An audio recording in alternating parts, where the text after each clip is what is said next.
Bismillahirrahmanirrahim. Assalamualaikum warahmatullahi wabarakatuh.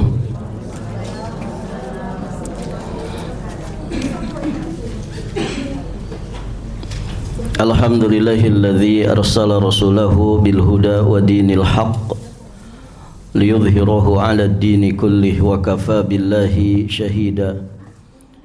Asyhadu an la ilaha illallah wahdahu rabbi la syarikalah wa asyhadu anna Muhammadan abduhu wa rasuluh, amma ba'd.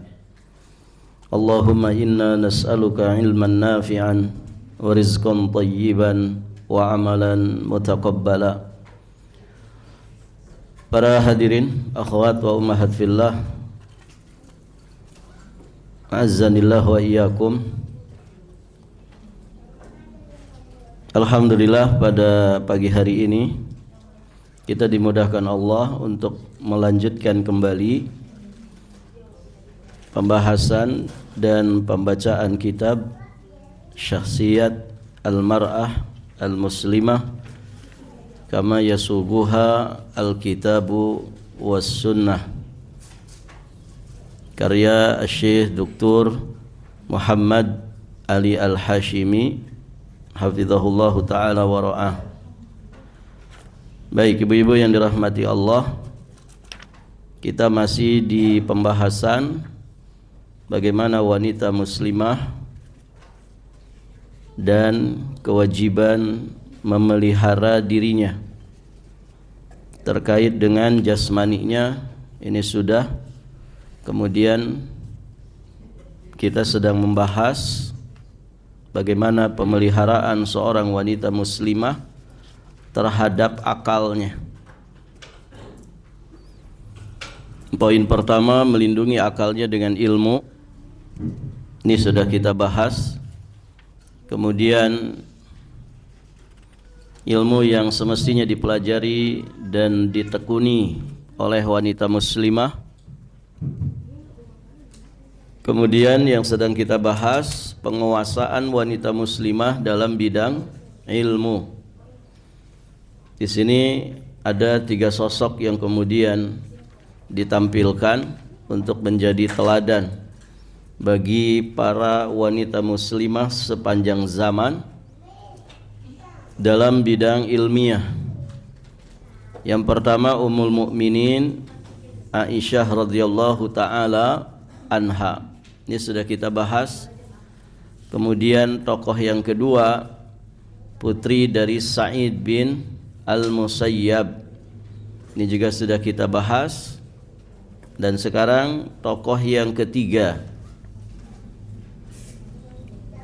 dari tokoh wanita yang mereka meraih puncak keilmuan,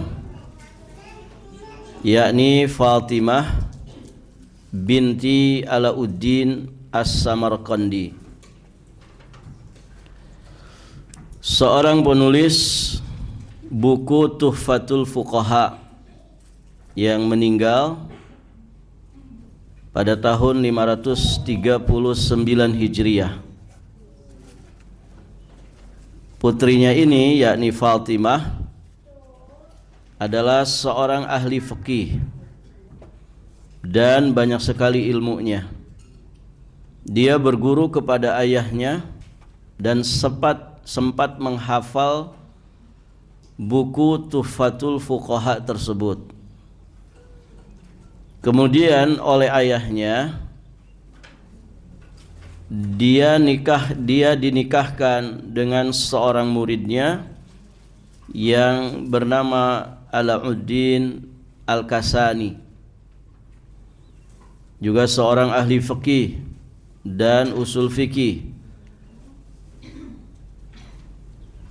Tayyib, ibu-ibu yang dirahmati Allah, muridnya ini Alauddin Al-Kasani juga telah menulis karyanya yang begitu besar, yakni Bada'i'us Shana'i. Bada'i'us Shana'i ini merupakan syarah dari kitab Tuhfatul Fuqaha. Pada saat dia memperlihatkan buku itu kepada gurunya, gurunya sangat bergembira dan dijadikan sebagai mas kawin pernikahannya dengan putri gurunya. Masya Allah. Jadi mas kawinnya adalah sebuah karya kitab yang begitu besar, Bada'i'us Shana'i. Padahal sebelumnya putrinya ini telah diminta oleh serombongan Raja Romawi, tetapi ditolak oleh ayahnya. Jadi mau dinikahi oleh orang kerajaan, namun ternyata ditolak. Malah dinikahkan dengan siapa? Dengan muridnya. Taib, ibu-ibu yang dirahmati Allah. Maka pada saat itu para fuqaha berkata, dia mensyarah buku Tuhfatul Fuqahanya dan dinikahkan dengan putrinya.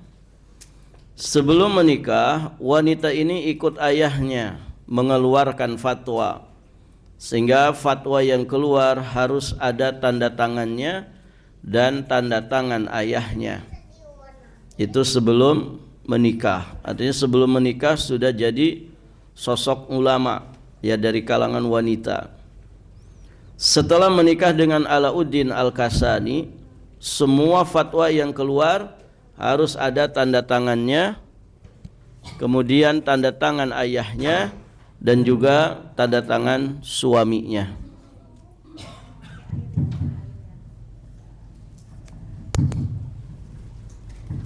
Taib, ibu-ibu yang dirahmati Allah. Dan pada suatu ketika suaminya pernah melakukan kesalahan, maka dia pun segera memperbaikinya.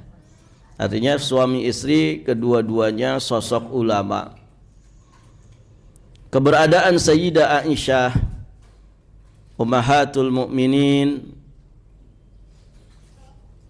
keberadaan Sayyidah Aisyah dan Ummahatul Mukminin lainnya, kemudian keberadaan Putri Sa'id bin Al-Musayyab, keberadaan Fatimah As-Samarqandi dan tokoh wanita lainnya bukanlah suatu hal yang baru. Mengapa? Karena masih banyak wanita lain yang tidak terhitung jumlahnya yang menguasai berbagai disiplin ilmu. Bahkan Ibnu Sa'ad telah menghususkan satu bab di dalam kitabnya At-Tabaqat untuk mencantumkan para perawi hadis wanita. Di dalam buku tersebut disebutkan lebih dari 700 wanita perawi hadis langsung dari Rasulullah sallallahu alaihi wasallam maupun dari para sahabatnya. 700 wanita perawi hadis. Masya Allah. Ibu-ibu di sini ada yang perawi hadis? Taib, ibu-ibu yang dirahmati Allah. Selain itu, beliau juga menyebutkan sejumlah ulama dan imam kaum muslimin yang mengambil riwayat dari wanita-wanita tersebut. Masya Allah. Al-Hafidh Ibnu Asakir yang meninggal tahun 571 Hijriah, yang dikatakan sebagai salah seorang perawi hadis yang paling dipercaya, sampai diberi gelar Hafidhul Ummah. Nah, ternyata Imam Ibnu Asakir di antara syekh dan guru ahlul hadisnya adalah wanita sebanyak 87 orang. Kayaknya pakai itu. Tes satu.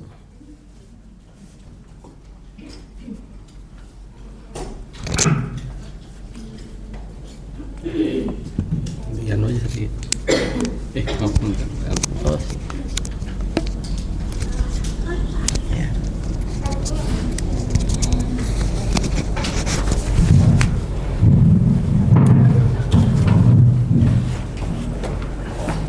Baik. Jadi ternyata di antara guru dari bidang hadis yang beliau tekuni itu ada sebanyak 87 orang dari kalangan syaikhah, dari kalangan guru wanita. Thayyib. Seperti yang kita ketahui ahli hadis, Seperti yang kita ketahui, ahli hadis ini tidak pernah pergi ke negara-negara Islam. Dia tidak pernah pergi ke Mesir, Maroko maupun Andalus. Andalus itu sekarang Spanyol. Yang semuanya itu termasuk negara pusat pakar ilmu dari kalangan kaum wanita. Ternyata tokoh-tokoh wanita dalam bidang ilmu yang belum ditemuinya itu lebih banyak, dan tokoh-tokoh wanita yang telah ditemuinya dan juga diserap ilmunya. Taib, ibu-ibu yang dirahmati Allah. Nah, ini menunjukkan bahwa banyak sekali tokoh-tokoh wanita yang kemudian mereka muncul dan mumpuni di dalam bidang ilmiah. Di antara ungkapan yang disampaikan oleh para ulama dalam buku-buku hadis yang berbunyi, telah diceritakan kepadaku oleh seorang syaikhah yang salehah, fulanah binti fulan. Kan begitu ya kalau periwayat hadis, akhbarona, haddatsana, begitu ya. Berarti kalau jalur riwayat yang dia ambil itu adalah dari wanita, berarti akhbaratna, ya, haddatsatna, telah berbicara kepada kami, telah mengabarkan kepada kami syaikhah fulanah yang salihah, fulanah binti fulan. Nah, itu barakallahu fikum banyak diungkap oleh para ulama dalam kitab-kitab hadis mereka, menunjukkan bahwa ya di antara para perawi hadis itu adalah dari kalangan wanita. Di antara nama-nama perawi hadis yang terdapat di dalam kitab Sahih Al-Bukhari juga ada yang namanya Wazirah, yakni Wazirah binti Muhammad bin Umar bin Asad bin Al-Munja At-Tanukhiyah. Juga disebutkan nama Karimah binti Ahmad Al-Muruziyah. Yang keduanya disebutkan oleh Imam Ibnu Hajar Al-Asqalani dalam muqaddimah kitabnya yang berjudul Fathul Bari. Jadi Masya Allah, banyak dari kalangan wanita itu yang juga menjadi perawi hadis, yang handal di dalam disiplin ilmu hadis. Dan yang menambah kecemerlangan dan kecerahan lembaran sejarah wanita adalah bahwa mereka itu semua sangat jujur dan thiqah, dapat dipercaya di dalam meriwayatkan hadis Rasulullah sallallahu alaihi wasallam. Mereka terhindar dari yang namanya muttaham bil kadzib, ya, terhindar dari tuduhan berbuat dusta, dan juga dzan, sampai pada batas yang tidak dapat dicapai oleh kebanyakan laki-laki. Kemudian di sini beliau memberikan bandingannya. Hal ini disaksikan sendiri oleh Imam Ibnu Hafidz Adz-Dzahabi, Imam Al-Hafidz Adz-Dzahabi dalam kitabnya yang berjudul Mizanul I'tidal fi Naqdi 'ala Rijal, fi Naqdi Rijal Al-Hadits. Di dalam kitab tersebut disebutkan ada sekitar 4.000 dari perawi hadis laki-laki yang kemudian muttaham riwayatnya. Muttaham riwayatnya itu maksudnya tertuduh riwayatnya itu dusta. Kemudian dia menyebutkan wa ma alimtu minan nisa'i manittuhimat wala man tarakuha. Aku tidak mengetahui seorang pun dari perawi wanita yang kemudian perawi wanita ini muttaham. Muttaham itu tadi tertuduh dusta, atau yang hadisnya dianggap hadis matruk. Hadis matruk ini salah satu jenis hadis-hadis dhaif.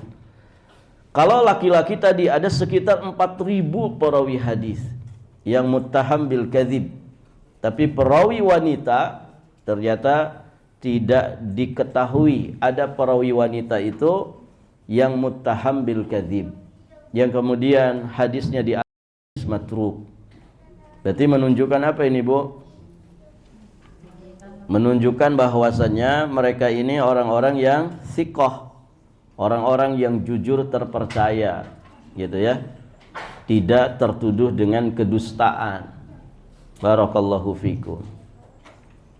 Ya. Bagaimana dengan wanita di zaman ini? Ya, tentu berbeda ya. Wanita di zaman ini yang jauh dari bimbingan agama. Taib. Wanita muslimah modern, maksudnya wanita muslimah di masa ini benar-benar memperhatikan dan menelaah berbagai peninggalan mulia yang ditinggalkan kaum wanita muslimah dalam sejarahnya.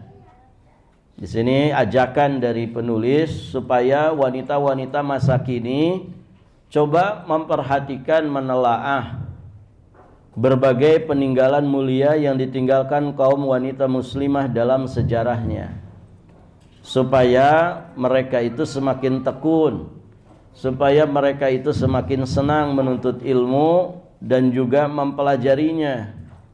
Karena nama-nama tokoh wanita tidak akan pernah abadi kecuali dengan ilmu. Artinya kisah-kisah tadi, bagaimana ketokohan sebagian wanita-wanita yang istimewa mencapai puncak yang sangat tinggi dalam disiplin ilmu, maka ini sejatinya harus menjadi teladan dari wanita-wanita di masa ini, bahkan sepanjang zaman, bahwa mereka diabadikan namanya dalam tinta sejarah itu tidak lain kecuali karena ilmu yang ada pada diri mereka, tentu setelah taufik dan inayah dari Allah.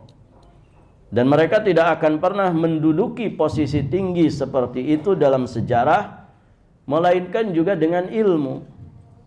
Dan tidak ada yang dapat mengembangkan akal pikiran mereka serta membekali mereka dengan pendapat yang benar dan wawasan yang luas, kepribadian yang kuat, melainkan juga dengan ilmu yang bermanfaat dan juga dengan bimbingan yang benar. Jadi semuanya kembali kepada asas ilmu. Maka al-ilmu asasu kulli khair. Ilmu itu merupakan pondasi dasar dari semua kebaikan. Barakallahu fikum. Nah, begitu ibu-ibu yang dirahmati Allah. Jadi apa yang dikisahkan dari tokoh-tokoh wanita tadi harus menjadi teladan bagi para wanita muslimah sepanjang zaman. Baik. Berikutnya, ya, di antara penjagaan, pemeliharaan seorang wanita muslimah terhadap akalnya adalah ba'idah anil khurafat, menjauhkan dirinya dari hal-hal yang khurafat. Hal-hal yang khurafat itu memang merusak apa, Bu? Tidak hanya merusak agama tapi juga merusak akal, gitu ya, merusak akal. Taib, ibu-ibu yang dirahmati Allah. Dan memang rawan ya kisah-kisah khurafat itu kemudian disampaikan. Karena ketika kemudian akal itu tidak mampu menjangkaunya, misalnya ya, ada katanya yang khatam Yasin satu kali duduk ribuan kali, gitu ya. Mau kayak mana itu, Ibu? Sampai ribuan kali. Santri-santri tahfiz yang sudah selesai hafalannya 30 juz, ada simaan itu ya istilahnya. Simaan satu kali duduk 30 juz. Itu kan startnya ba'da subuh sampai tengah malam, bisa sampai tengah malam itu. Nanti ada rehat waktu makan, rehat waktu sholat. Simaan itu ba'da subuh start sampai waktu syuruk, habis itu sarapan sebentar, ya, lanjut lagi terus sampai zuhur. Begitu kan? Nanti istirahat habis zuhur, ya, salat, makan siang, istirahat sebentar, nanti lanjut lagi sampai asar. Ba'da asar lanjut lagi sampai maghrib. Barakallahu fikum. Nanti istirahat dulu, makan malam. Nanti ba'da maghrib lanjut lagi, ba'da isya lanjut lagi. Itu 30 juz. 30 juz. Nah, sekarang bagaimana orang berkisah, bercerita tentang wali fulan, ya, fulan bin fulan, orang soleh yang satu kali duduk ribuan kali hatam Yasin. Kalau yang dibacanya Yasinnya saja gitu ya bisa gitu. 1 jam bisa ribuan itu. Yasin Yasin Yasin Yasin Yasin Yasin Yasin gitu. Ya, kalau surat Yasinnya selesai semua, kemudian ribuan kali satu kali duduk, ini palsu. Ini kisah palsu. Nah, orang yang membawakan kisah-kisah palsu gitu tuh, Ibu, ketika ditentang oleh akal manusia, mana mungkin gitu ya. Mereka begitu mudah membalikan. Apa kata mereka? Ya itulah bedanya kita dengan mereka. Ya. Kalau kita kan orang biasa, tidak terbayangkan gitu ya. Oh, mereka mah wali-wali Allah. Mereka orang-orang hebat. Begitu ya. Jadi dipaksa akal kita itu untuk percaya ya dengan ungkapan-ungkapan model seperti itu. Dan itu banyak sekali. Banyak sekali. Ada goa misalkan Ibu, dulu Patilasan. Patilasan misalkan Syekh Fulan atau Kiai Fulan. Itu nanti dibikin kisah-kisah khurafat, takhayul. Syekh Fulan itu kalau Jumatan dia duduk saja di sini, nanti nembus sampai ke Mekah, gitu ya. Nanti kan orang akan nggak percaya kan Ibu, karena akal menolak itu. Oh, masa sih bohong itu. Nah, itulah bedanya kita dengan mereka. Gitu. Nggak terpikirkan, nggak terbayangkan, nggak masuk akal kan. Tapi begitulah hakikatnya. Nah, itu ibu-ibu yang dirahmati Allah. Dan luar biasa ya, banyak sekali kisah-kisah khurafat itu yang kemudian disebarkan di tengah-tengah manusia. Taib. Dan sekali lagi, wanita muslimah yang akilah, yang berakal, maka dia pasti menjauhkan dirinya dari perkara-perkara yang khurafat. Wanita muslimah yang rajin belajar akan senantiasa jauh dari berbagai keburukan khurafat, takhayul, cerita-cerita bohong yang sering menyelimuti pemikiran para wanita yang bodoh. Tetapi wanita-wanita yang benar-benar sadar akan ajaran agamanya akan senantiasa berkeyakinan bahwa tunduk kepada ahli bid'ah, kepada ahli khurafat, tahayul, dan praktek perdukunan juga sihir, itu sejatinya merupakan perbuatan dosa besar yang akan menghapus perbuatan orang-orang beriman, merusak amal-amal ukhrawinya. Jadi jangan dipercaya Ibu, dukun, tukang sihir, tukang ramal, ya, atau apapun istilahnya, ya, para tidak normal, gitu ya. Barakallahu fikum, ya, orang tidak pintar, apapun istilahnya, ahli metafisika kah, begitu ya. Karena ya di masa ini banyak sekali kemudian dukun itu tidak pakai nama aslinya. Ibu pernah lihat pelang begitu 50 meter kasih tanda panah, dukun fulan. Pernah lihat pelang begitu? Enggak ada. Biasanya pengobatan alternatif, ya, atau apalagi ahli metafisika, abuya fulan, tuan guru fulan, kiai fulan, ajengan fulan, ya, ustadz fulan, habib fulan, begitu kan? Padahal aslinya dukun.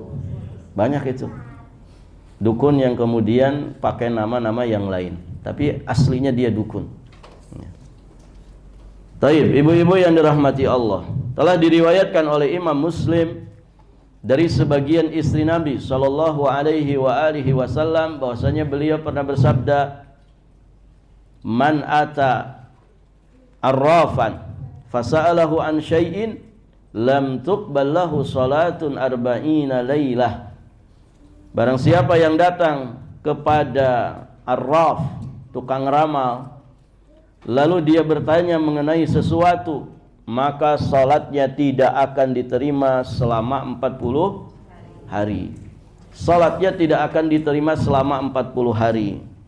Oh, berarti bebas, tidak salat dia? Enggak. Kewajiban salat itu tetap ada pada dirinya. Tapi kalau dia salat, maka tidak diterima salatnya itu. Kalau dia kemudian tidak salat, 40 hari tidak salat, ngapain juga salat, kan gak diterima. Saya baru pulang dari dukun. Ya berarti tambah lagi dosanya. Taib, ibu-ibu yang dirahmati Allah. Diriwayatkan oleh Imam Abi Dawud di dalam kitab sunannya, yakni Sunan Abi Dawud, dari jalan sahabat yang mulia Abu Hurairah radhiyallahu taala anhu. Dari Nabi SAW beliau bersabda, "Man ata kahinan," barang siapa yang mendatangi seorang dukun, wasaddaqahu bima yaqul, dan membenarkan apa yang dikatakan si dukun tadi, maka dia telah lepas dari Al-Quran yang diturunkan kepada Muhammad sallallahu alaihi wa alihi wasallam. Yang diantara ayat Al-Quran itu, "Qul la ya'lamu man fis samawati wal ardil ghaiba illallah." Katakanlah, tidak ada yang tahu tentang perkara gaib, ya siapapun yang ada di langit ataupun yang ada di bumi. Nah, dukun itu kan ngaku-ngaku mengerti perkara gaib. Aslinya dia tidak ngerti. Begitu. Ya, apalagi di masa ini banyak dukun palsu. Zaman sekarang kan gampang sekali segala sesuatu dipalsukan. Ya. Taib. Yang kelima, la tanqati anil mutala'ah. Ini dalam rangka menjaga jiwa, menjaga akal, maka jangan pernah lepas dari mutola'ah. Mutola'ah itu bahasa kita apa? Menelaah. Menelaah itu bahasa Arab itu, Bu. Dari kata mutola'ah, menelaah. Jangan pernah lepas dari yang namanya membaca dan menelaah, karena itu nutrisi bagi akal. Rajin baca, rajin mengkaji, rajin menelaah. Cuman sayang ya, orang kita ini tidak banyak yang hobi baca. Coba di sini kalau ada toko buku, ramai enggak Ibu? Itu sepi. Ya, di antara toko yang paling sepi itu ya toko buku. Ya, toko buku. Sok di sini di Balikpapan, di mana toko buku? Coba lihat pengunjungnya, sedikit. Barakallahu fikum. Padahal seharusnya yang punya hobi baca itu adalah kaum muslimin. Kenapa? Karena wahyu pertama turun kepada Nabi adalah ayat Iqra bismi rabbikal ladzi khalaq. Gitu. Ya, kalau membaca yang lain mungkin kurang doyan, setidak-tidaknya kita itu hobi baca Quran. Nah, ini semuanya tidak ada begitu kan. Baca kitab enggak, baca Quran tidak. Ya. Yang rutin adalah baca WhatsApp gitu ya. Baca berita ya. Persidangan ijazah palsu gitu kan. Itu aja yang dibaca ya. Barakallahu fikum. Episode ke 120 begitu ya. Tidak selesai. Nah, itu ibu-ibu yang dirahmati Allah. Nah, ini penting. Wanita muslimah itu jaga akalnya dengan cara apa? Rajin baca dan rajin menelaah. Kesibukan rumah tangga dan kewajiban sebagai seorang ibu tidak menyebabkan wanita muslimah itu lupa untuk menelaah dan membaca. Yang demikian itu karena wanita muslimah yang benar-benar sadar akan ajaran agamanya, maka dia mengetahui bahwa membaca, menelaah merupakan sumber agamanya, merupakan sumber yang menyirami akalnya dengan ilmu pengetahuan dan memberinya makanan yang menghantarkan kepada keterbukaan, kematangan, perkembangan dan kecemerlangan. Ada istilah apa, Bu? Buku itu jendela ilmu. Alhamdulillah ya. Mungkin ibu-ibu di rumah juga banyak bukunya kan? Cuman jadi pajangan lemari saja gitu. Kalau ditanya mana yang sudah hatam dibaca? Nggak ada, Ustaz. Baca judulnya saja ya, muqaddimah sama jilid yang paling belakang tuh kan suka ada bacaannya, itu aja yang dibaca gitu. Sama daftar isi, udah aja. Jadi ya. Coba saya tanya, buku yang ada di hadapan ibu yang sedang kita pelajari, kalau di rumah dibaca enggak ibu? Jujur saja. Jujurlah padaku. Dibaca enggak ibu? Enggak, ya kan? Barakallahu fikum. Imam Syafi'i itu sebelum belajar kitab Muwatta, beliau selesai, bukan selesai membaca saja, selesai menghafal sebelum belajar ke Imam Malik. Sebelum belajar sudah selesai baca, sudah selesai hafal. Itu kan luar biasa ya. Barakallahu fikum. Yang mungkin tidak ada pada diri kita, hobi membaca. Malah orang yang terkenal hobi membaca itu malah orang di luar Islam. Yang terkenal rajin baca siapa, Bu? Orang-orang Jepang katanya gitu ya. Mereka kalau di kereta baca, di mobil baca, di pesawat bawa buku, begitu kan, dibaca. Ya, di kita juga sama pada baca, cuman yang dibaca bukan buku, medsos ya, yang dibaca WhatsApp. Baik.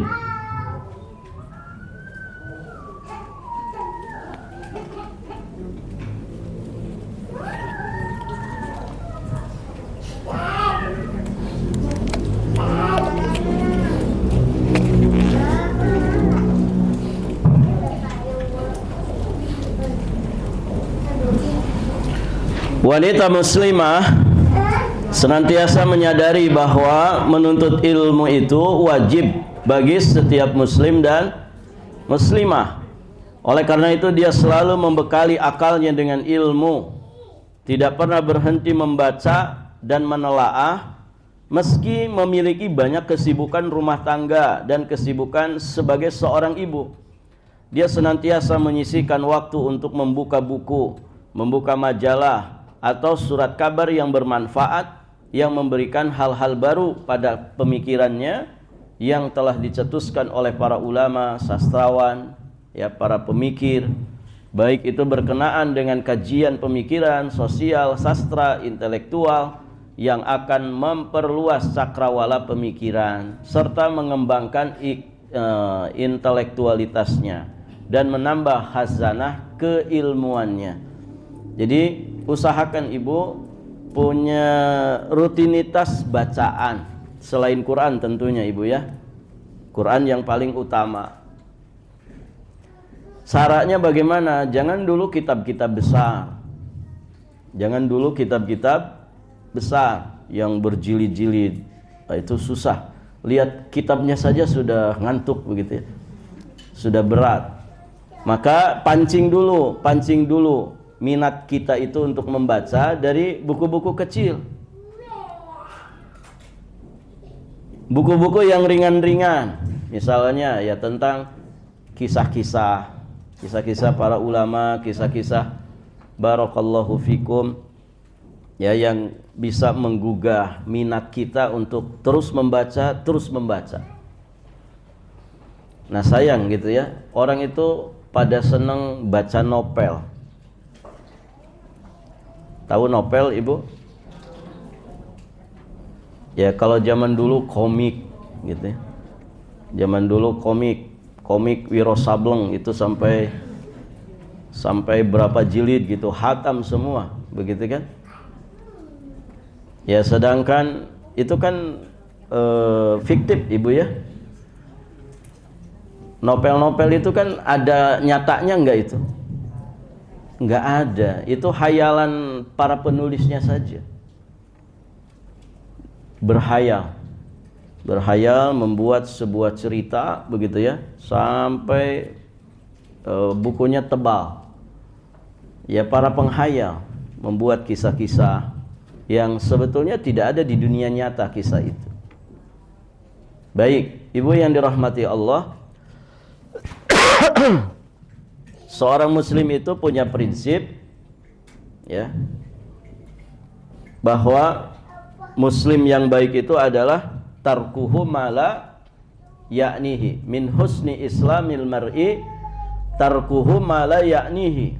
Di antara ciri kebagusan Islam seseorang itu adalah dia meninggalkan sesuatu yang tidak bermanfaat bagi dirinya. Nah, membaca kisah-kisah yang gak ada hakikatnya, gak ada kenyataannya, ini kan buang-buang waktu saja. Kenapa kemudian waktu kita untuk membaca itu tidak kita alihkan kepada kisah-kisah nyata? Coba pertanyaannya, kisah para nabi dan rasul sudah pernah kita baca belum? Kisah para nabi dan rasul nyata enggak itu Ibu? Nyata. Oh Ustaz, tebal-tebal kitabnya. Jangan pakai yang tebal-tebal dulu, kan mancing minat dulu saja. Cari kisah nabi dan rasul ya, dengan kisah-kisah yang sahih dari Al-Quran, dari sunnah, atau dari athar yang sahih, yang itu dikhususkan untuk anak-anak. Ada kan Ibu? Nah itu aja baca. Kira-kira semangat gak bacanya? Semangat, biasanya ada gambar-gambarnya begitu ya, ada peta-petanya. Itu saja baca. Kisah Nabi Adam kayak apa, kisah Nabi Idris, kisah Nabi Nuh, sampai 25 nabi dan rasul. Itu untuk memancing minat baca. Nah, ibu-ibu kan di sini punya anak-anak yang sekolah. Nah, itu jangan anak-anak yang dibelikan saja, kita juga pelajari, baca. Dan itu asyik Ibu. Membaca yang punya anak-anak aja dulu, yang warna-warninya bagus gitu ya, halaman-halamannya tidak monoton begitu, untuk memancing minat baca kita. Ya, jangan dianggap bahwa ini kan buku-buku ini untuk konsumsi anak-anak. Bukan berarti tanpa faidah. Bahkan bisa saja kemudian kita mendapatkan faidah yang banyak. Padahal ini mungkin buku ini konsumsi anak-anak dengan bahasa anak-anak, tapi ternyata orang dewasa ketika mempelajarinya juga mendapatkan banyak faidah. Nah begitu, artinya pancing dulu minat baca kita. Jangan langsung ke kitab-kitab tebal. Ya silakan kalau memang bisa istiqomah gitu ya. Namun ya orang itu kalau merintis sesuatu ya dari yang kecil dulu, kan begitu. Memulai sesuatu dari yang kecil dulu, yang penting minat baca kita itu terpancing. Nah, maka buku-buku yang kecil, buku-buku yang ringan namun syarat faidah bisa kita baca. Bisa kita baca. Untuk selanjutnya nanti berlanjut terus. Kalau sudah kemudian kita biasa membaca, walhamdulillah. Nanti tingkatkan lagi levelnya sampai kemudian kita betul-betul menikmati yang namanya bacaan. Itu Ibu ya. Nah, itu salah satu di antara cara ya untuk memancing minat baca kita. Apapun itu. Ustaz, saya terpancing minat baca itu kalau di depan ada segelas kopi. Ya sok, nggak apa-apa, bikin kopi supaya supaya rajin baca. Saya tuh punya minat baca kalau di samping saya ada suami saya. Bilang ke suami, Mas, kalau saya baca kamu harus di samping saya ya, gitu. Maksudnya biar nyuruh-nyuruh gitu enak gitu ya. Barakallahu fikum. Apapun itu ya, apapun itu yang bisa memancing minat baca kita, maka lakukan. Gitu ya. Barakallahu fikum. Intinya apa? Kita berikhtiar bagaimana punya bacaan rutin selain bacaan Al-Qur'anul Karim. Gitu Ibu ya. Apalagi yang sesuai dengan minat kita, hobi kita, atau sesuai dengan karakter kita misalkan. Ibu senang nih namanya dunia psikologi misalkan. Baca berarti tazkiyatun nufus, gitu ya. Bagaimana fikih muamalah, interaksi dari kitab-kitab yang kecil. Barakallahu fikum. Ustaz, saya senang makanan, senang minuman. Coba baca kitab-kitab yang membahas makanan yang disukai Nabi, minuman yang disukai Nabi, begitu kan? Dan demikian seterusnya. Itu pancingan ya supaya kita memiliki minat baca. Taib, Ibu yang dirahmati Allah. Saya kira cukup dulu sampai di sini. Nanti di poin ketiga, bagaimana seorang muslimah juga memelihara, menjaga jiwanya. Jadi jasad, jasmani, akal, kemudian nanti rohani. Rohani itu ini jiwa ini.